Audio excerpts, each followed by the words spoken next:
तेजस्विनावधीतमस्तु मा विद्विषावहै। ॐ शान्ति शान्ति शान्तिः।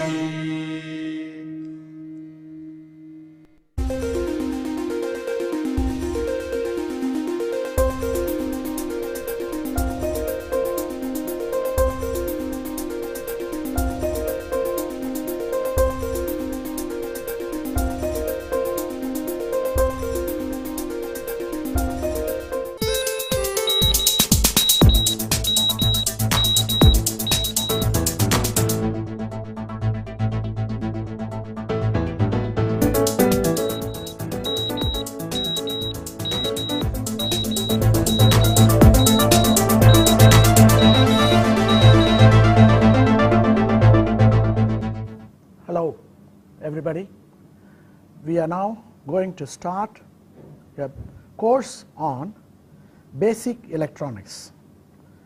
It is essentially a laboratory course. We are living in an age of information technology. Electronics is at the very foundation of the information and computer age in which we are living now presently. The giant strides that we have made in the areas of communication and computers are possible only because of the great successes that we have achieved in the field of electronics. It is sometimes unbelievable how many electronics gadgets that we carry these days in our person.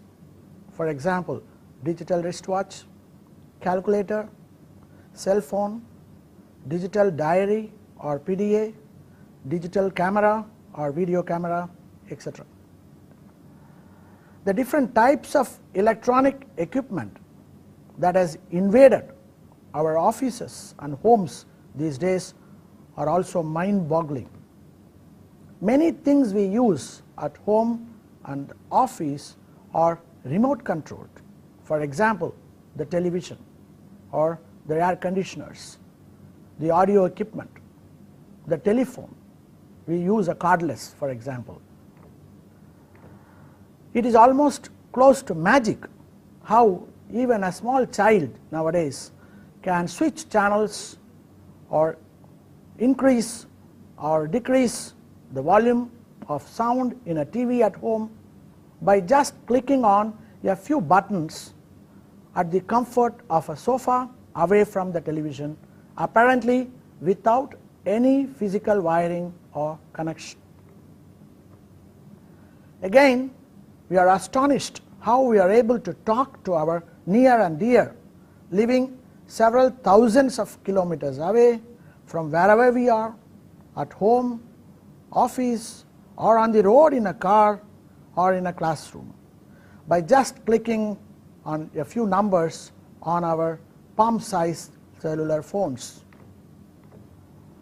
Electronics has thus made deep impact in several vital areas such as healthcare, medical diagnosis and treatment, air and space travel, automobiles, etc. In short, the technological developments of several countries of the globe are directly related to the strengths in electronic design, manufacture, products and services related to electronics. It appears as though that we have to add inevitably an E to the 3 R's that we normally specify to declare a man or woman literate. The 3 R's are reading, writing and arithmetic or arithmetic. Needless to add that the E that I was referring to here means electronics. So apart from reading, writing and arithmetic, one should also have basic knowledge of the E or the electronics. Thus, electronics has become surely a basic science and it is no more an applied science. Just as we teach physics, chemistry, biology and mathematics in our schools, it is time we start teaching our children at school electronics as a separate subject by itself. This brings us to face to face to an important question: how to teach the basic concepts of such an important subject like electronics in the most efficient and effective manner. If one wants to gain a good grip and understanding of electronics, he or she should build circuits and test them independently. For this, one should acquire a practical knowledge of the characteristics of different devices and in constructing the various circuits. Let us try to learn such skills by a proven scheme of learning by doing. What is this? An old Chinese proverb says, I read, I forget.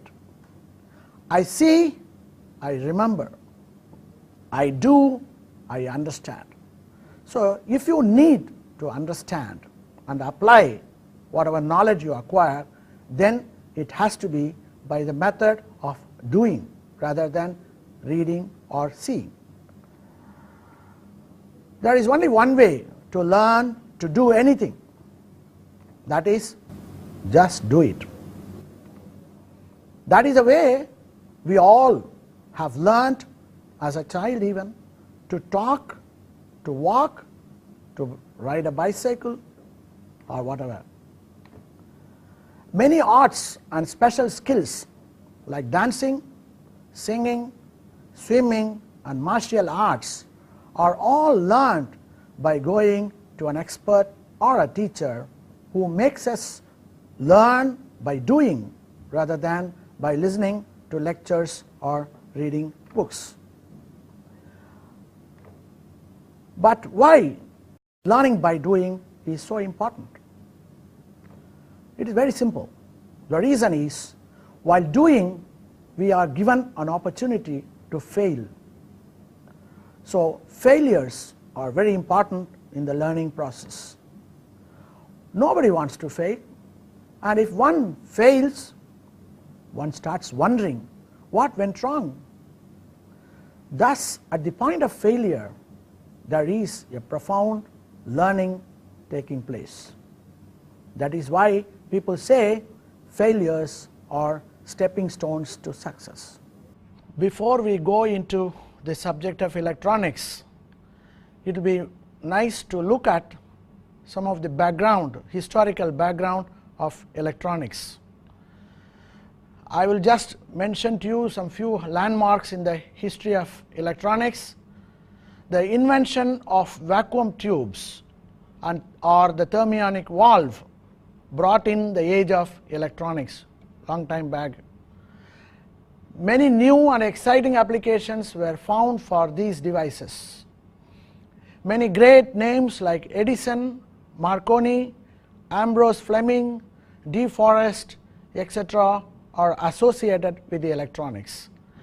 As a matter of fact, the transition from the diode to the triode, which has got 3 electrodes, was brought about by an ingenious suggestion by De Forest. He suggested that we can introduce a 3rd electrode in the vacuum tube diode to make it into a triode, and that really brought about a major change and development in the area of electronics.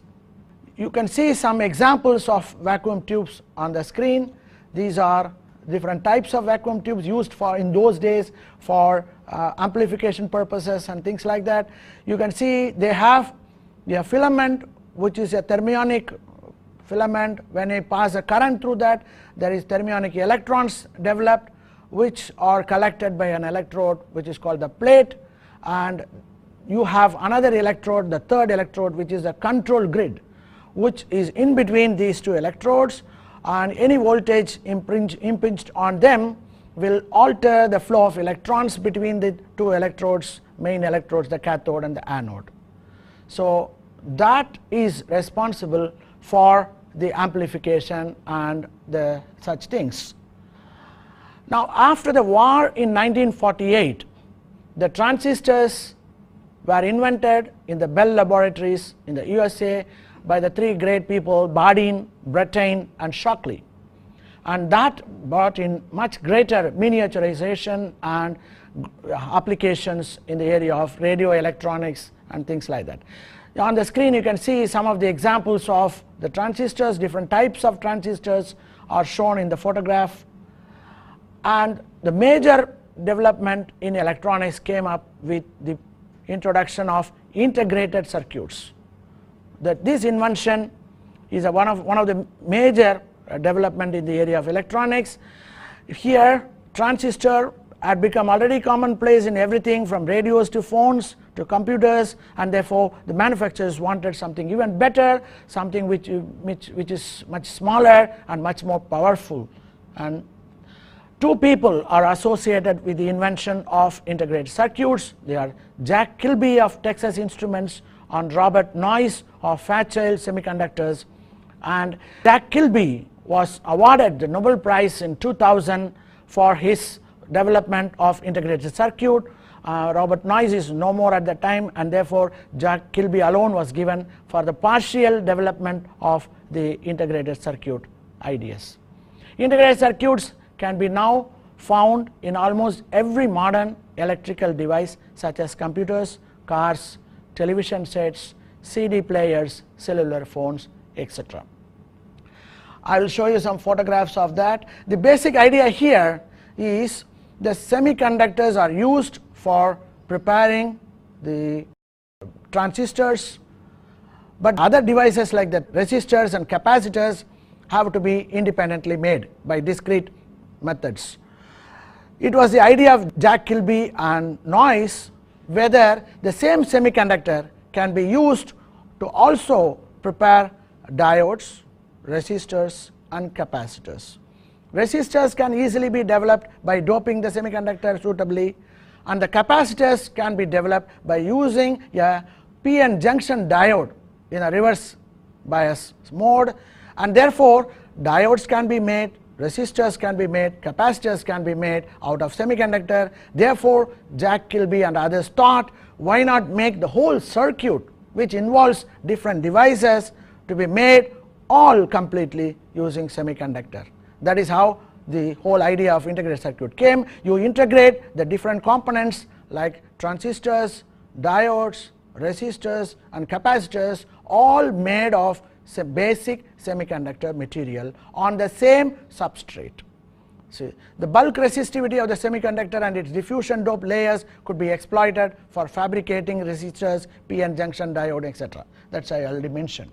So this is one of the first integrated circuit idea which was implemented by Jack Kilby in his lab.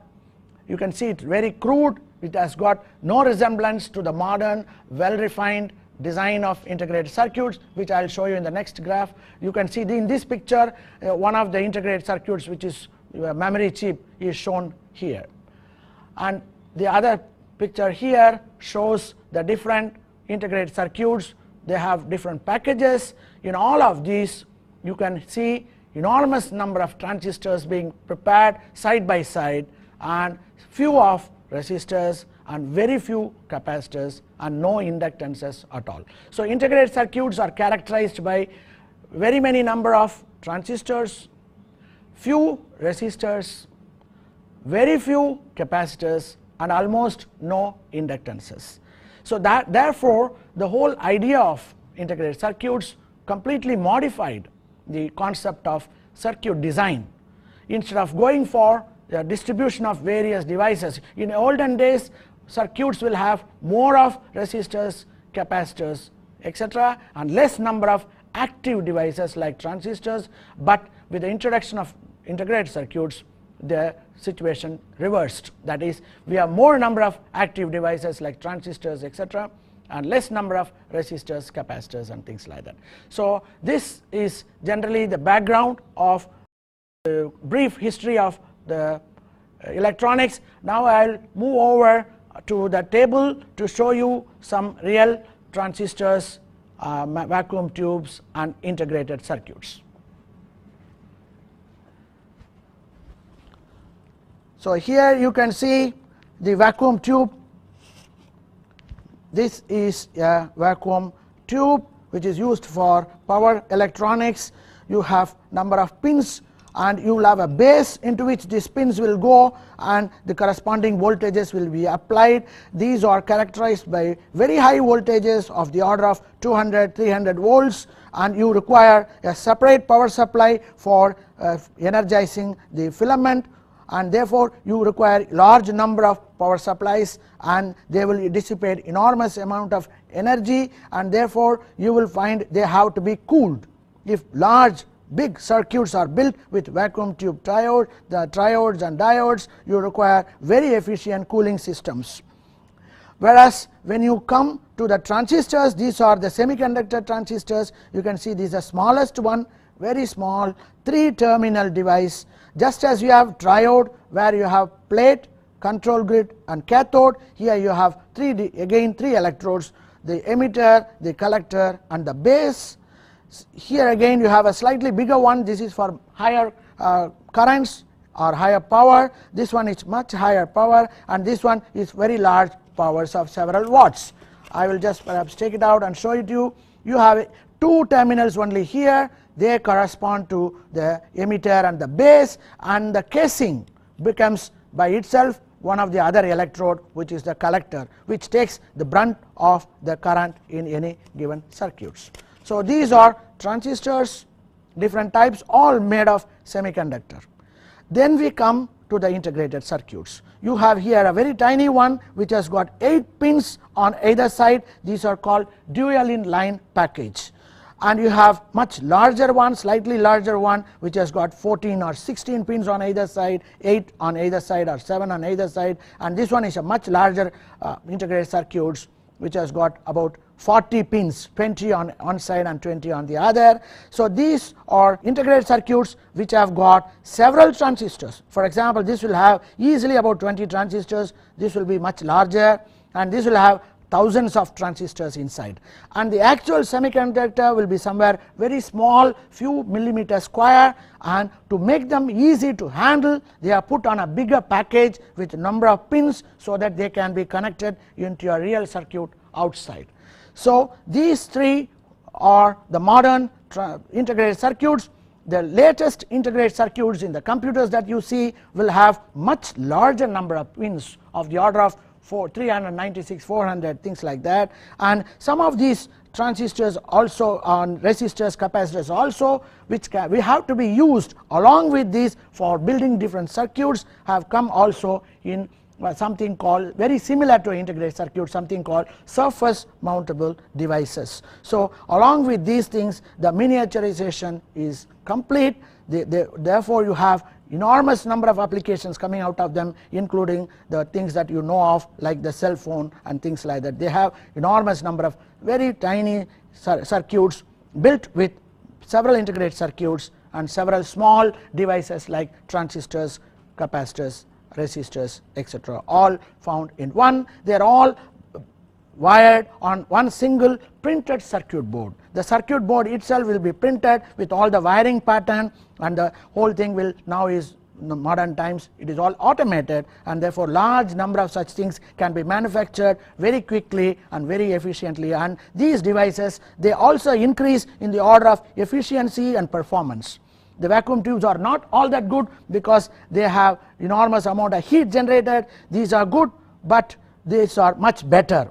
They have these here, the transistors are very close to each other, and therefore the performance and reliability is enormously improved in these integrated circuits. Now, let us see what we will discuss in this course on basic electronics. We have components and devices which go into the building of circuits.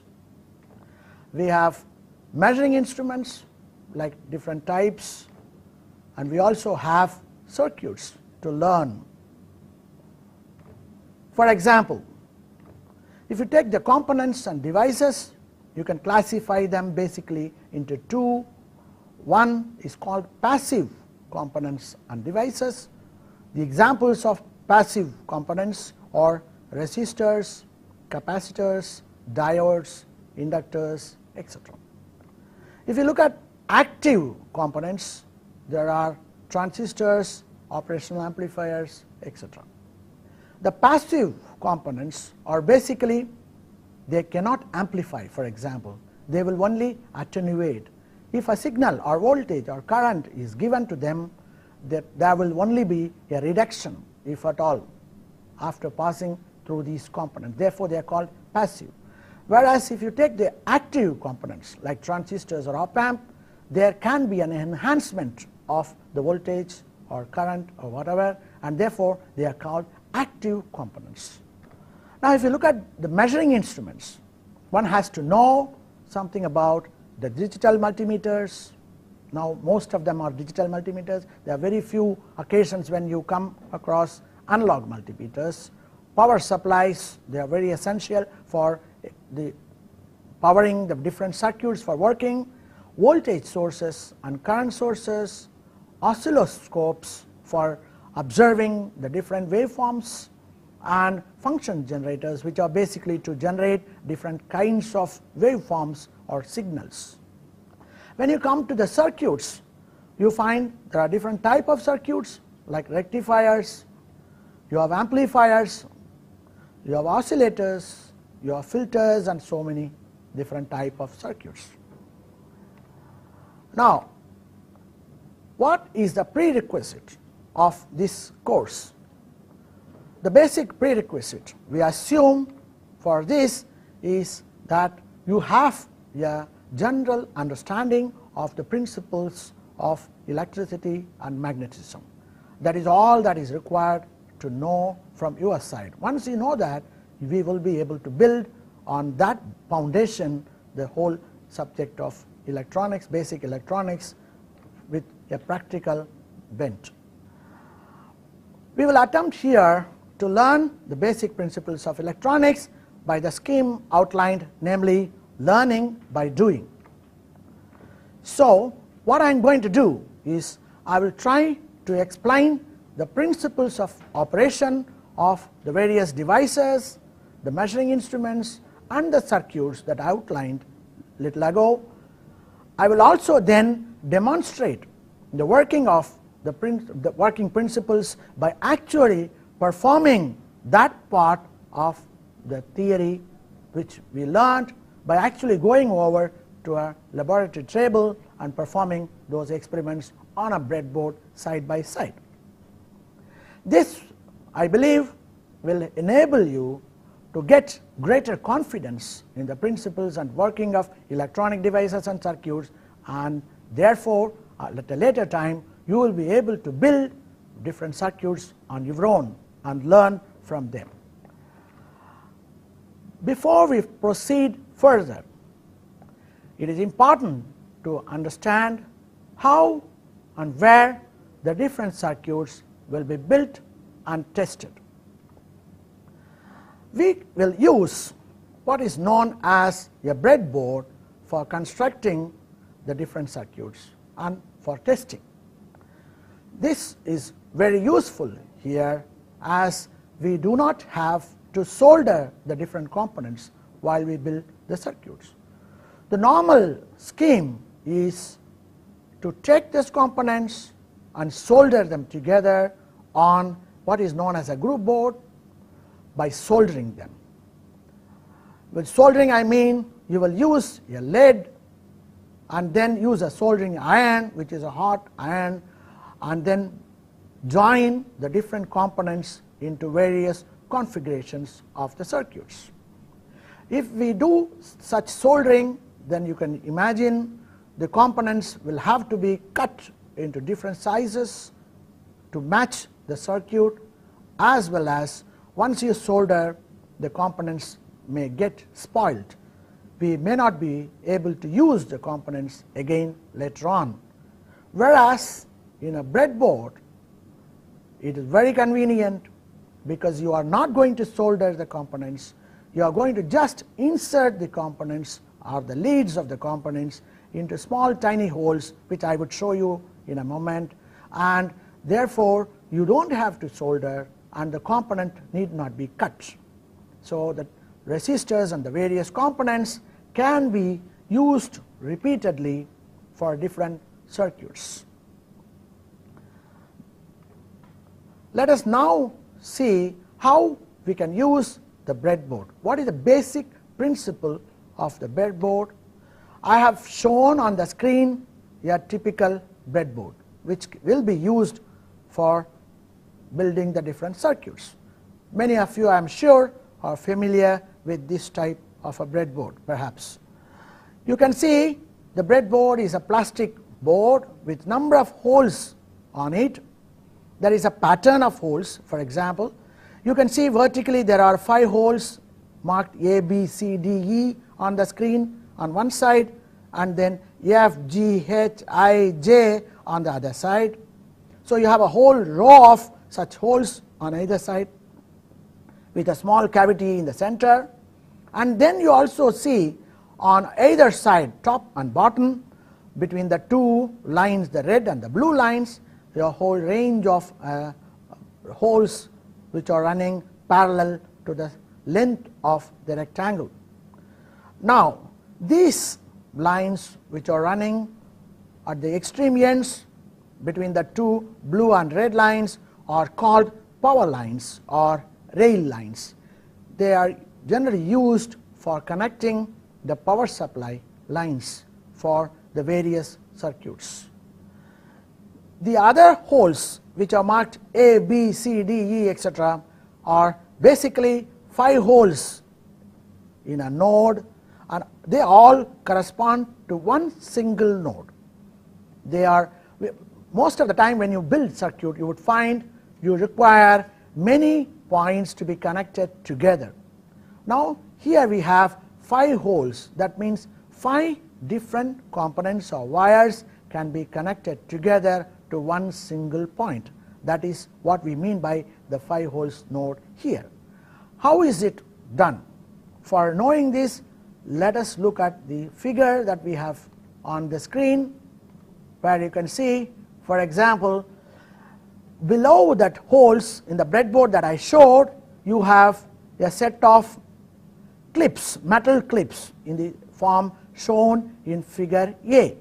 This is basically a metal clip which has got very narrow hole at the point where I show, and when you insert a component, for example here in figure B, a resistor is shown. When I insert the resistor inside the clip expands little bit and grips the lead of the resistor at this point. So that is how the connection to the resistance is made at these 2 points.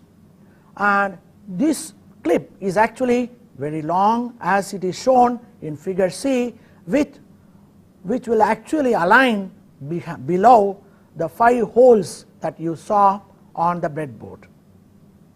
So by connecting different components through different holes corresponding to the one set of 5 holes, you would find you will be all interconnecting them, because all of them have got individual clips below them which are all connected by a single metal frame. Let us look in some greater detail the scheme of things on a breadboard. Now this is actually a cut scheme, cut view of the breadboard. You can see the 5 clips, 1, 2, 3, 4, 5, which will come under these 5 holes, A, B, C, D, E or whatever. And you also see on the sides, which I call the power supply channel or the rail voltage channel, you would see there is one single metal clip running all the way down for the entire length, and these holes therefore will provide one connection for the power supply. So for example, if I connect this hole or this clip to the plus 5 volts or whatever of a power supply, on this side I connect it to the ground or the minus terminal, then you can see that I can get the 5 volts and the ground from any other point along the length for wiring to my circuit which is going to be formed between these two rows of 5 holes each on either side.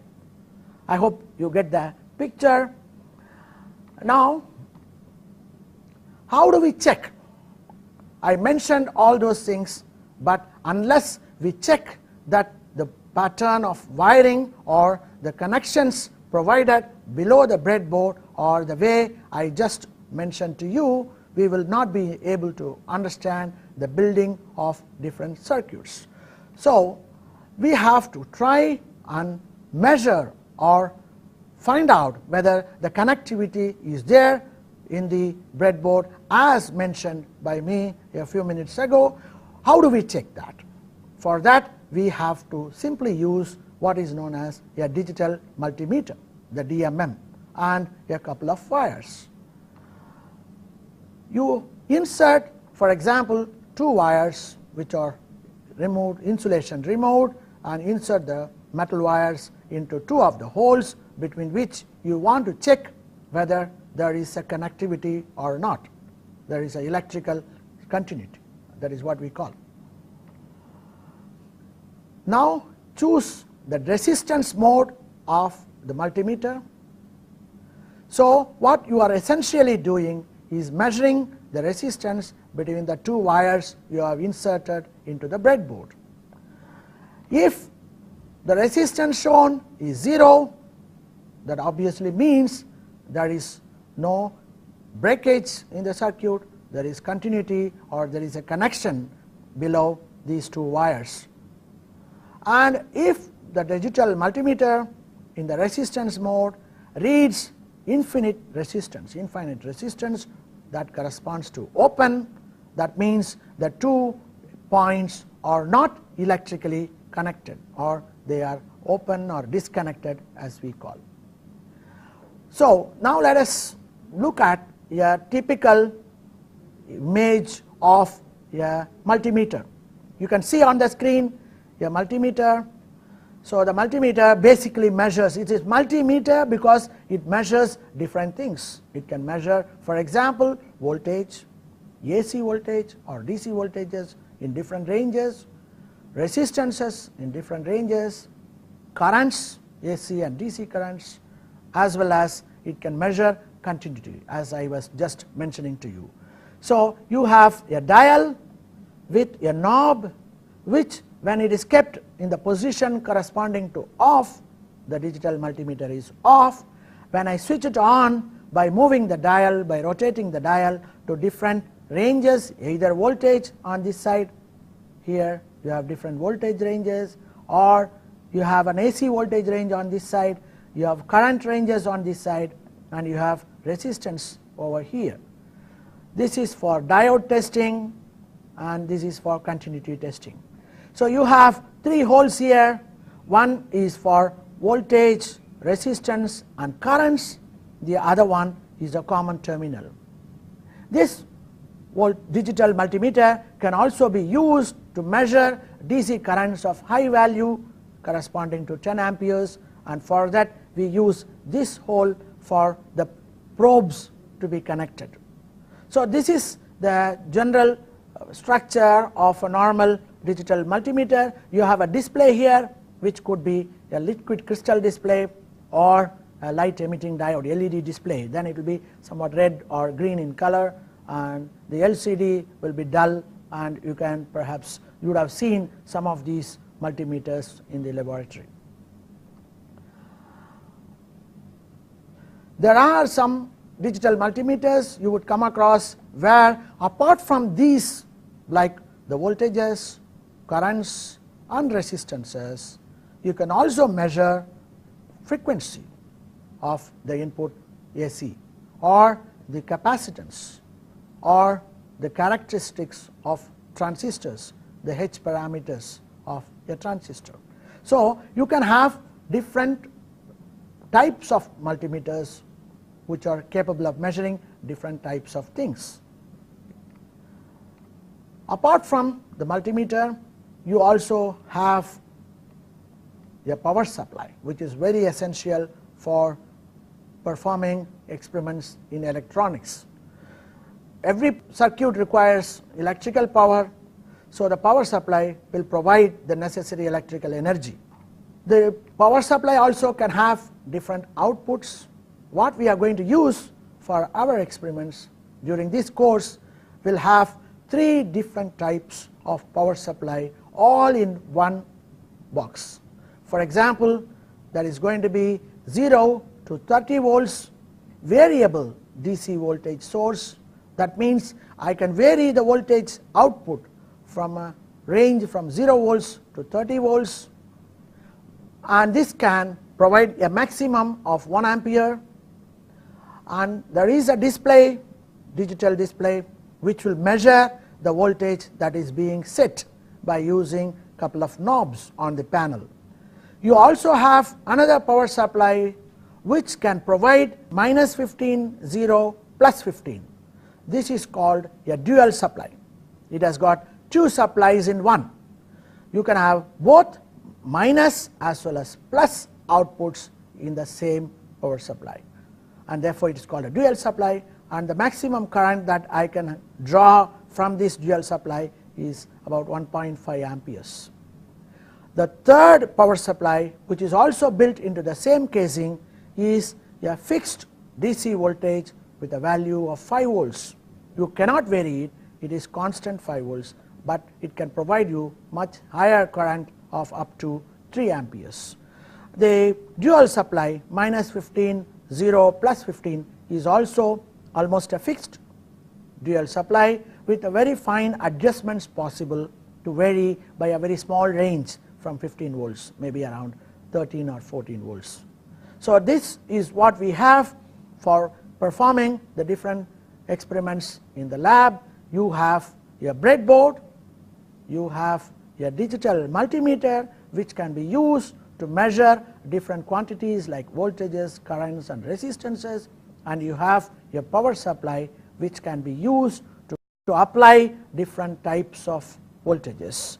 The 0 to 30 volts power supply is generally used for a situation where you would like to change the voltages applied to different circuits, whereas the dual supply, that is the -15, 0, +15 supply, will be used most of the time for circuits which we use, for example, operational amplifiers. Most of the operational amplifiers require a dual supply. That means with reference to a common point which is a 0 or a ground, you will have both polarities of output, both +15 and -15, and so the dual supply will be used for powering operational amplifier circuits. The 5 volts fixed DC voltage output that I talked about is usually used for performing experiments with digital devices and digital circuits. Now let me quickly go over to the working table and show you the breadboard, and I will also try to show you how a multimeter can be used in resistance mode to detect the connectivity between different points in the breadboard as I explained to you, and then I will also show you the power supply which we will be using for the rest of the course. And that power supply I already mentioned to you has got 3 built-in power supplies, independent built-in power supplies, one with a variable voltage 0 to 30 volts, another is a dual supply +15, -15 and 0, and the last one is 0 to 5 volts for performing digital experiments. Now I will quickly move over to the other table. You can see I have a breadboard here, and that breadboard is mounted here in a slanting position for better view, and you have here a digital multimeter with an LCD display, and you have the dial which I showed you some time ago, and the presently dial is in the off position. So if I want to switch on the digital multimeter, I just have to click on the knob to the next position. For example, here you see there is a symbol which shows a loudspeaker. This symbol, on the other side you have the ohms symbol, that means this is for resistance measurement here, and this is a loudspeaker which shows that it will give a sound when it is continuity or when the resistance is 0. For example, I have the two knobs here, one red one is at volt, ohm, etc. The other one is the common ground. Now I am going to take the two wires, rods, and touch them together. If I touch them together, you can see there is a sound coming from here. That is why the loudspeaker symbol is shown here. That means there is 0 resistance in the circuit, because I have not connected anything. When I take them out, there is a very large infinite resistance due to the air dielectric, and therefore it shows a blinking display here. That shows it is infinite resistance. If I connect them together, there is a sound which shows there is continuity in the circuit. Now this is the way I am going to use to test the breadboard, as I mentioned to you. For example, I am inserting one of the wire in one of the holes at the bottom. So immediately when I push the wire, the clip expands and receives the connecting wire, and when I connect the next wire in one of the other holes, for example here I have put in F and J, now you can see the multimeter is giving a sound that shows the resistance between J and F is 0. There is continuity, which is what we saw, because there is one single metal clip which is aligned parallel to the 5 holes that we see here. Now if I put this into the next column of the holes, now I have done that. One of the wire I retain in the same place, the other wire I have connected to the next column of holes. Immediately you find the display is blinking and there is no sound. Because the display is blinking and there is no sound, that shows this is infinite resistance. That means there is no connectivity or there is no continuity between these two. That means all these 5 holes are independently together, but the neighboring ones are separated by infinite resistance. So they can be used for building different types of circuits.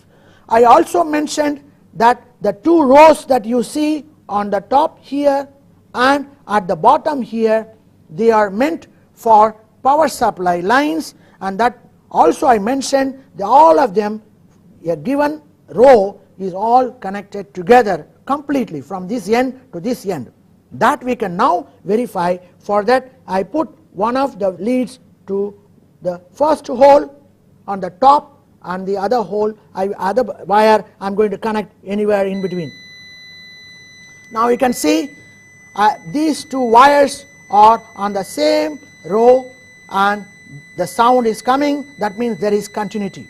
So wherever I remove it, I put it near the end, again you see there is the sound coming. Wherever I put, that means the entire row is one single connection. If I put this same wire in the next row just below that, you would find there is no sound and the display is blinking.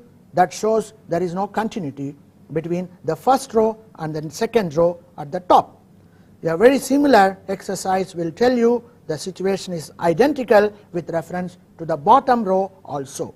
There are 2 rows at the bottom, there are 2 rows at the top, which are normally used for powering the power supply lines in a given circuit.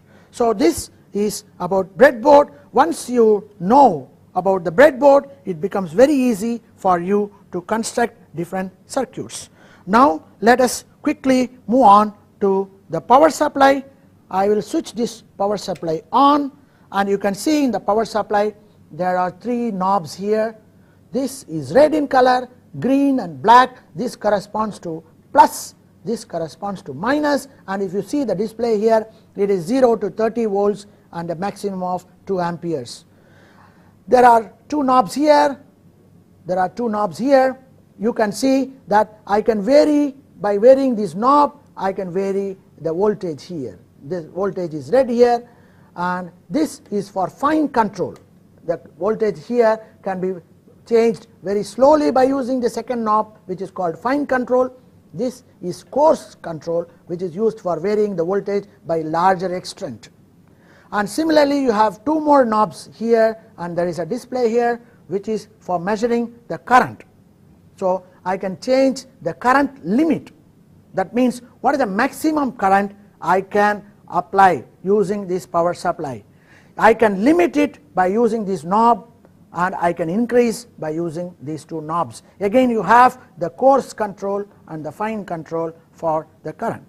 So this forms the first block of power supply that I mentioned to you, 0 to 30 volts with a maximum of 2 amperes.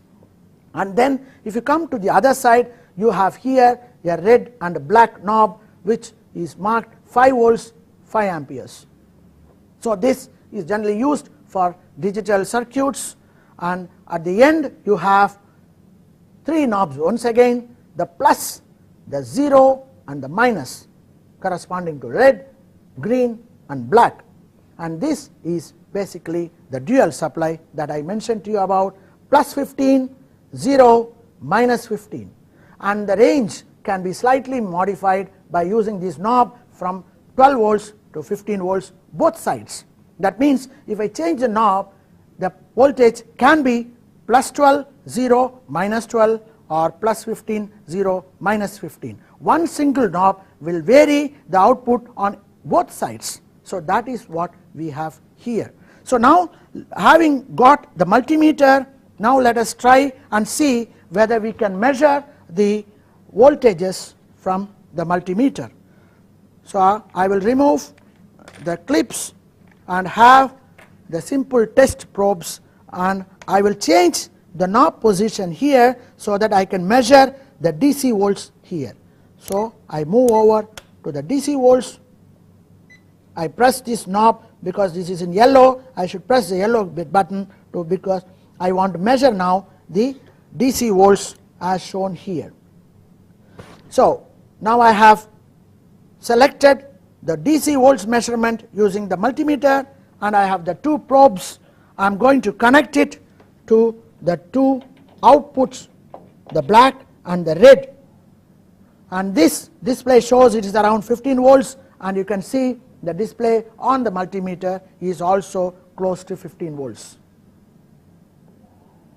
So if I now change the fine control or the coarse control, you can see the voltage is changed corresponding. For example, now it is around 8 volts both here as well as in the multimeter. So this is a voltmeter which can voltage source which can go up to nearly 30 volts, and now I take it out and connect it to the second power supply, which is a 5 volts 5 ampere power supply, and the moment I connect it, this display does not correspond to this output, and this is a fixed voltage output, and therefore the display there you can see is showing 5 volts constant. That cannot be varied. Now this is generally, I mentioned to you, is used for performing digital circuits, digital experiments. Now the last one, you have 3 knobs. So I can take it out and connect the red to the red and the black to the green, because this is 0, this is plus 15, and so you can see the output voltage on the multimeter is 15 volts, plus 15 volts.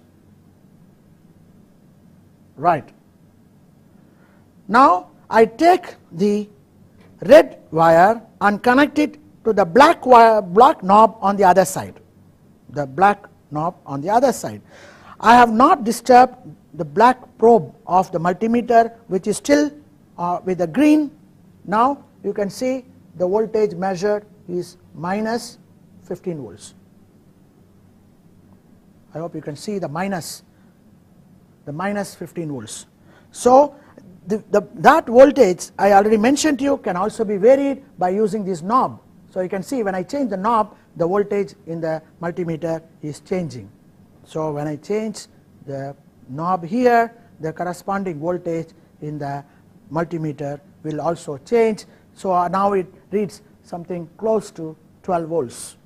So you have here 2 voltage supplies with your common terminal, which is here the green. The red one gives the positive voltage and the black one gives the negative voltage, and therefore this is a dual supply. You might perhaps ask me, why do we have a green knob here which I did not use with reference to the first power supply. So for example, I will try to do once more. I connect one of the knob to the red and the other black probe to the black, and you can see the voltage is 22 volts here, and that means the power supply output is only between black and red terminals. Then why do we have the green? If you look at the green at the bottom, you would see there is a symbol corresponding to ground, earth is shown there. I hope you can see that. So this is used to make this power supply either positive power supply or negative power supply. For example, if I take a wire and connect the green to the black, then it becomes 0 to whatever voltage that I get. For example, this is 22 volts, it will become a plus 22 volts power supply, because this becomes a 0. Both of them, if I connect them together by a small wire, I can either take from green or red, it becomes a ground or a common terminal, and this is the output which goes up to 22 volts. Now if I want a negative voltage, then what I do is I connect a wire between the green and the red. Then this positive end is grounded. Then what I have is an output from the black, which is minus 22 with reference to the common, which is now shifted to the plus terminal, and therefore with reference to the plus terminal this will be 22, and therefore when it is 0, by connecting them together this becomes minus 22 with reference to it. So this is actually a floating power supply between plus and minus. By connecting to ground either the plus or the minus, I can get a positive supply or a negative supply. So that is about the power supply. So what we have seen is we have got a multimeter, we have got a breadboard, and we have got a power supply, and perhaps we may need some more instruments for performing some of the experiments that we will be discussing about.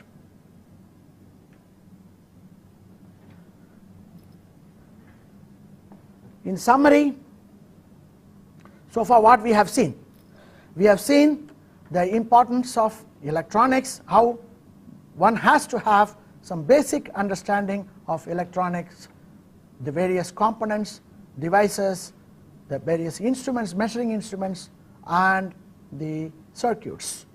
And then we also saw why learning by doing is the best way to learn any subject, very especially a subject like electronics, which is an applied subject. And we also saw the plan of this course with reference to the different topics that will be covered. For example, the basic devices and components, the measuring instruments like the multimeter, oscilloscope, power supply, function generator, etc., and also the different circuits like the rectifiers, the amplifiers, the filters, etc., oscillators. And then we also saw that it will be better to build the circuit using what is known as a breadboard. We saw how a breadboard is constructed, what are its parts, how it is able to receive the different components without having to solder them together, and we also saw how a digital multimeter and a power supply can be used for building the different circuits and components. We also simultaneously saw by actually using the multimeter and measuring the various points on the breadboard, and then it was seen that the breadboard has got a very special type of connectivity between the various sockets which can be used for building the different circuits. We also saw the power supply with 3 different output voltages, starting from the single variable supply and a dual supply and a digital power supply with a 5 volts output. And we also measured some of the voltages using the multimeter, and we just got the basic understanding of the various instruments and devices. Now what are we going to look at during our next lecture? The next lecture we will be looking at in some details about some of the components that we would be coming across while building the different circuits, namely resistors and capacitors, their properties, the color codes. There are different types of resistors and capacitors, and then how their different combinations of resistors and capacitors behave in different situations in a circuit. All these things will be discussed during the next lecture. Thank you.